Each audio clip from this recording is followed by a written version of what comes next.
Hello everyone and welcome back to the video with Dracon. Now today we're going to be diving into a very nice and lovely box.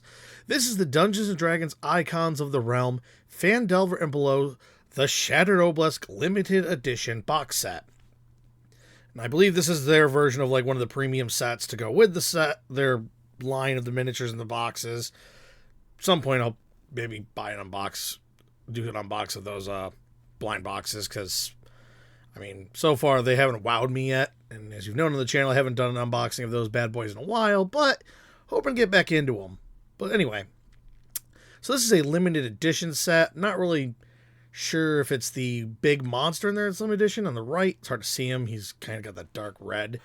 But we're going to get to that when we open them up. We're going to do some comparisons of size, all that kind of good stuff, and see if D&D / Wizards of the Coast is really keeping up with what they need to for quality, as well as for this price. Now, before we get into the box, we'll just talk about how much I paid for it. Now, this box, surprisingly, was only around $30. That's not too bad for what looks to be a giant monster, a small monster, and 3 medium or small creatures. It's not too bad for what we're getting in this box. So $30 when I got it, I think it was on sale as well, was pretty good. And I gotta say, that's why, it was definitely worth taking a risk to see what's inside of it. So let's open her up and see what's inside, for example. Sorry, before I decided to open, I thought I should at least go over the back. That actually shows the booster miniatures for the exact set we're talking about for the Shattered Obelisk. We actually got a young amethyst dragon in here, which if you guys have done any of the old like Dragonlance or any of those sets, they did come with like promotional special amethyst dragons. I believe I actually have the young amethyst dragons. I do need one, so maybe I'll have to get Shattered Obelisk just so I can hopefully get lucky and snag one of these bad boys. I mean, we also do see that there's like these crazy eye monsters. So there's like a goblin with a cool looking slime acid cloud effect or something, or splash effect. You got a Lithid up there who's doing some cool tendril attack and some, I'm just going to say gibbering mouther. I think it's gibbering mouther. It looks like it. And then we got this giant eyeball beast, and that's pretty unique. But let's take a quick look at the side, because it's going to show what those monsters are before we open them out of the box. Take a look at the miniatures themselves. Okay, so I just got right into the box. I was going to say we could do a side panel, but you know what? Let's just get to the miniature. So number 1, we have the Encephalon Gamool. I'm going to be quite honest with you, folks. I don't know what that is. I'm usually a lore mage, and I love the lore of creatures and stuff, but this Gamool thing is very unique. Very different. It kind of gives me a Modron feel with a single eye, but in the end, it's some type of slimy critter looking thing. It looks like metal, but living with an eyeball, so I'm not sure if it's good of a creature or not. I'll have to look this thing up, but I mean, it was part of set, and it's kind of unique and different. I don't have one in the library, so that's a pretty unique creature. If you guys know what it is, throw in the comments down below. I mean, before I figure out what it is, because dang, it's just a weird looking critter. I mean, or is it a construct? Is it did some guy create this in a lab? I don't have an answer for you, just because I've never seen this kind of thing before. It's very unique. Its paint job is very good. There's little greens on those little tips and stuff, and like it's a nice kind of metallic green to go with the metallic body slime, so it works. So very simple, but very nice creature.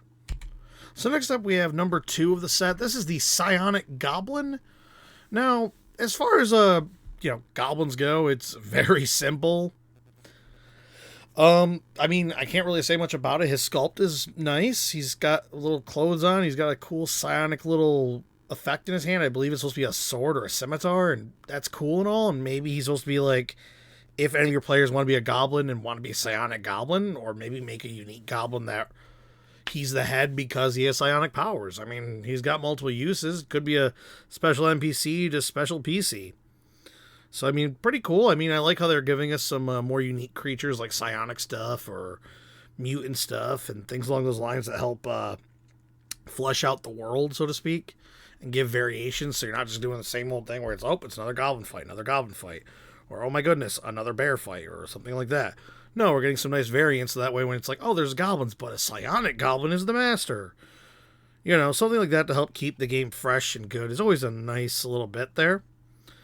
But, I mean, since, like I said, it is just a standard goblin, there's not much to really go over, so let's move on to our next creature. So here we have number 3, the Corrupted Villager. And as you can see, we're getting a cool, lovely Two-Face effect going on here.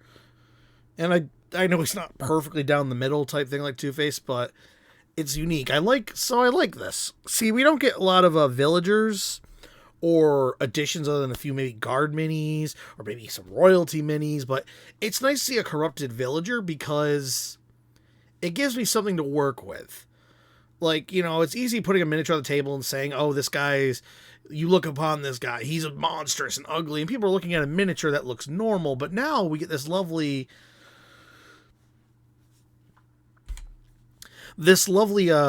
mutant person. And this helps when your players are like, oh, which person am I looking at in the group? Well, obviously the one that your DM set down that looks ugly, looks like a freak or a mutant. Yeah, it's not helping my case. But anyway, it's really cool looking. I got to give credit. I like the sculpt idea where like part of him is mutated. I'm not sure if he's fighting or if he's running. Not sure what's the plan. You could use him for probably either, since probably corrupted villagers would turn hostile against your party or anyone else. So, I mean, other than that, though, very simple. I like how his simplicity, it works for him because, you know, this is supposed to be a villager. He's not, like, in giant armor like a guard or something like that, which, like, I don't want him to be. So it works. Very nice, WizKids. Very nice. Always nice to add more products that are helping flesh out, like, special encounters or unique things for maybe a chase part of a game, like where your players have to chase him down or something. You never know. But let's move on. Next up, we have a very lovely O2I mutant. Now, how do I feel about the O2I mutant? Well, the mutant looks pretty cool. As you can see, he's got a nice, lovely little translucent effect going on. Oh, sorry, camera had to readjust. Now, I do think O2Is are pretty basic to throw in a pack. I mean, we've seen them in other sets before. The O2I is a pretty standard monster. It's the filth monster, the sewer beast, the garbage heap monster. They all have different names. They've come with different styles, different looks. But I gotta say, I kind of like this one because unlike most of them, he's got his tongue out, which is kind of cool. His spiky, I want to call them Venus flytraps because they remind me of Venus flytrap attachments, are open and spread and kind of look like they're rushing at you to grab you and start spearing you with their secondary teeth or, I guess, manipulators. I kind of like the sort of rib cage looking bit there where it looks like a rib cage is sort of a carapace on his back.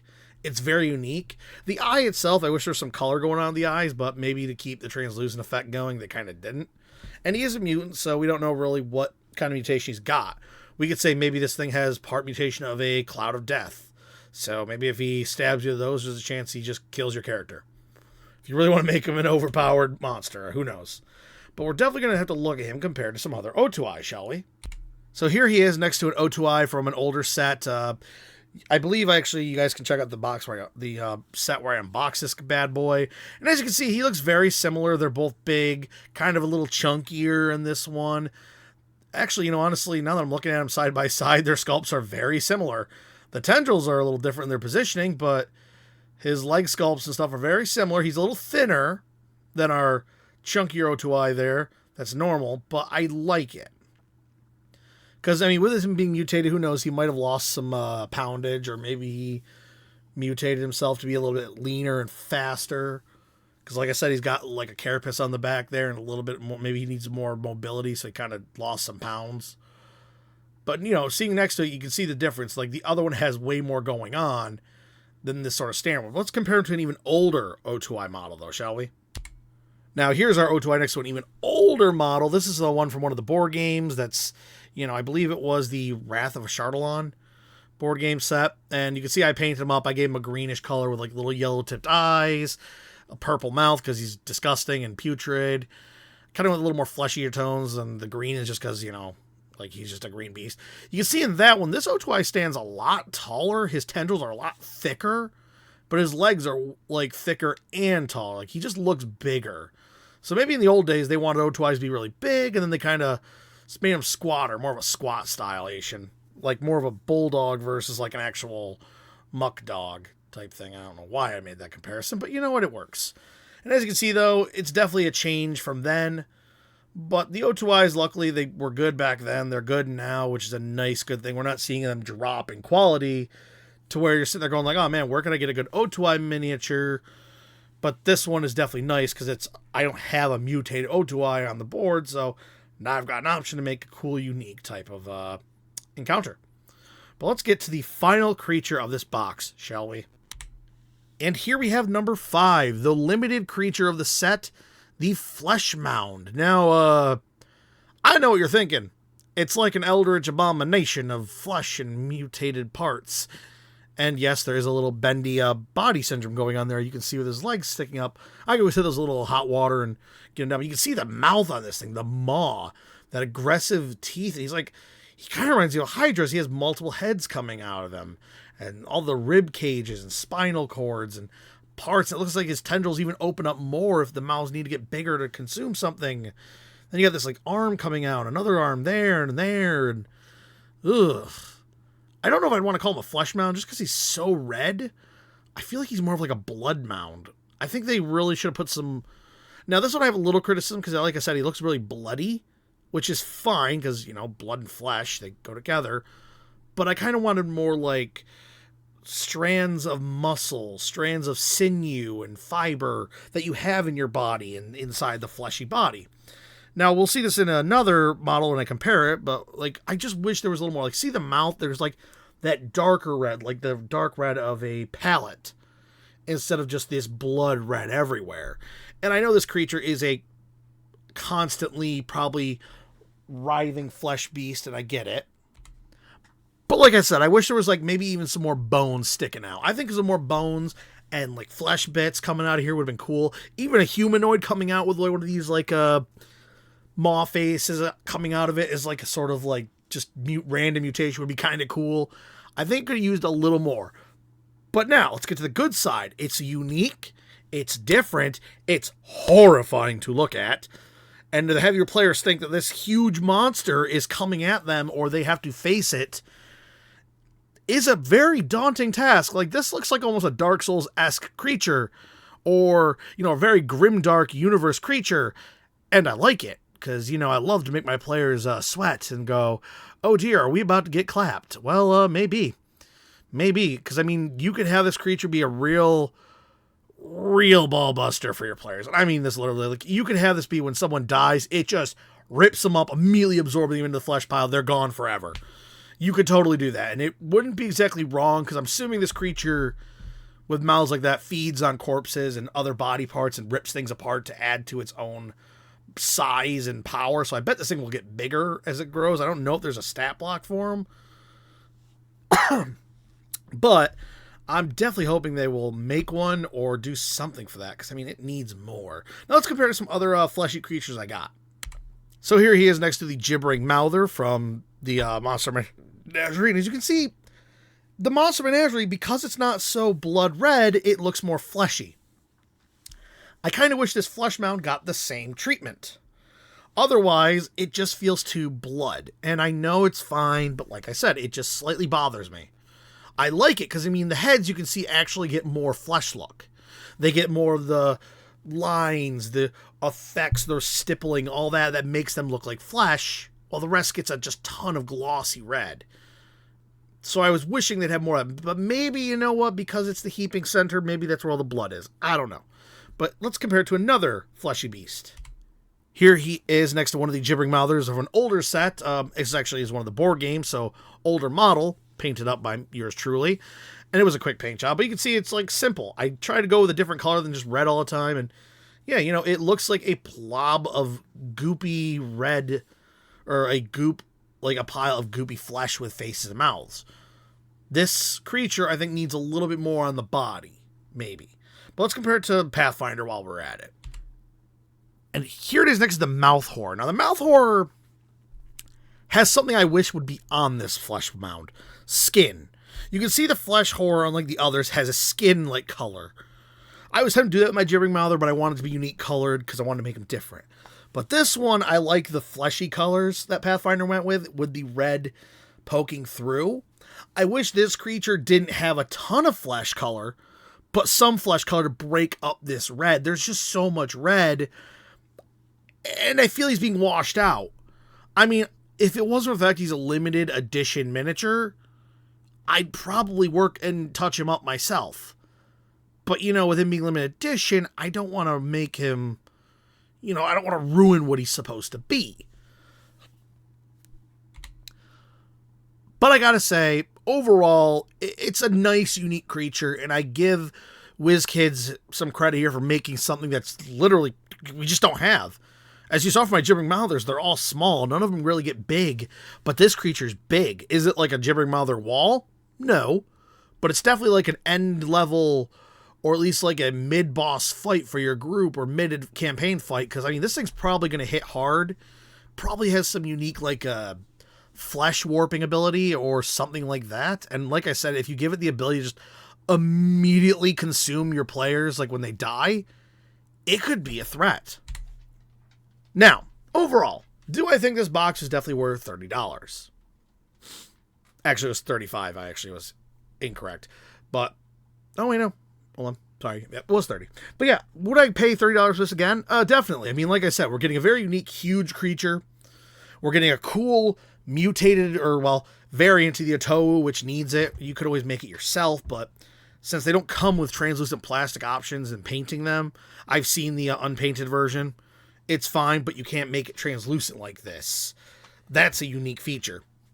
Granted, you could touch it up with a little bit of like a blue wash. You could make a blue wash or give it little accents of blue to give it some unique color if you needed to, but it's cool.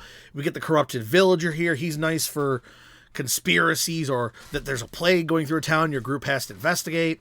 We get the coolness of a psionic goblin here, who's a nice possibility for an NPC or maybe a PC for your character if someone wants to be a goblin with psionic powers, or a monk goblin. He would probably work for that really well. And then we have the little I'm going to call him an eyeball. I'm going to call him a Bill Cipher lookalike, because he reminds me of Bill Cipher, and it's like, I'm sorry, I know it does, but he just reminds me of it because he's just he's a pyramid with a triangle. Or he's a pyramid with an eyeball.